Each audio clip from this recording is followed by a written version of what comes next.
We aren't here to tear any companies down, but to simply tell the truth. Our lives and our hunts depend on our gear to perform. So, with that, enjoy your no holds barred, non scripted, no bullshit gear review. Alright, so in this episode of Gear Review, I am going to be reviewing the Mountain Smith trekking poles. I never had used trekking poles before. I didn't really understand what people were actually using them for. I didn't understand that, you push with your arms as well to help take some of that weight and everything off of your legs. I didn't understand all that. Zach Kenner with Hardworking Hunter was actually explaining to me how he uses his trekking poles. And then it all clicked to me and made a lot of sense.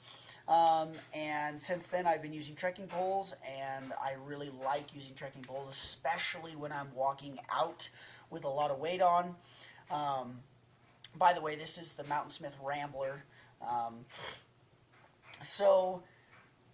Right off the bat, these are just aluminum, 75 aluminum, nothing fancy there. This was one of the lower end trekking poles you could get. I got them at Sportsman's Warehouse for $26 because I didn't want to spend a ton of money on trekking poles and not even knowing if I liked them. So I'm a bigger fan of like the cam lock style locks as opposed to these twist style. However, I've not had a single issue with these twist style. I even actually pulled one all the way out, shoved it back in there, and it kept working. These have worked great for me. I really like I believe it's a carbide tip down here on the end.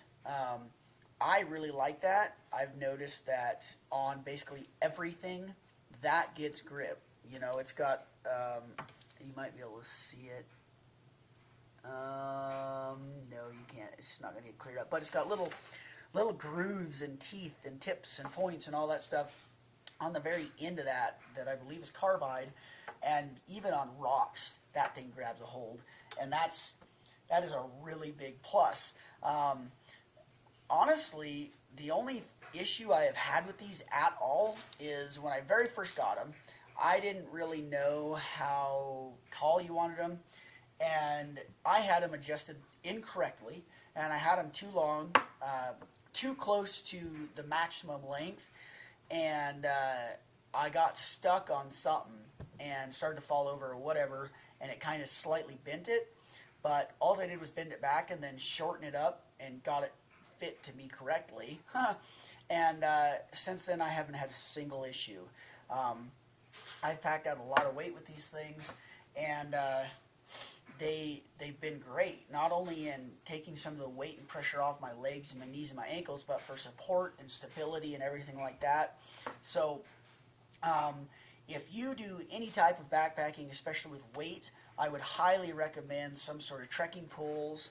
And I'm going to tell you right now, I would recommend going cheaper first, because what's $25, and these things have been super tough. But these are the Mountain Smith Ramblers, once again, and they've helped me out a bunch, and they might help you out too. So go check out some trekking poles at your local sporting goods store, and see if it doesn't make a difference in your next hunting or hiking trip.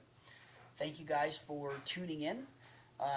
By the way, I also found out that as opposed to running this like this and putting all the pressure out of your walking stick on your grip, if you flip your hand through that way and have it running through that spot of your thumb, between your thumb and your pointer finger, just like this, all the weight is now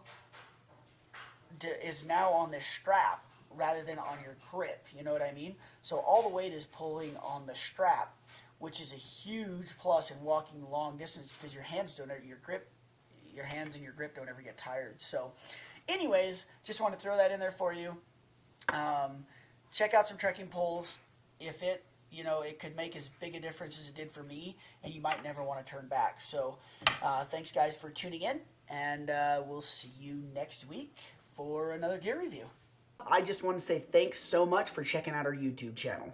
Somewhere around here, there should be a subscribe button. So if you want to stay updated on our gear reviews as well as our online hunting series, hit that subscribe button.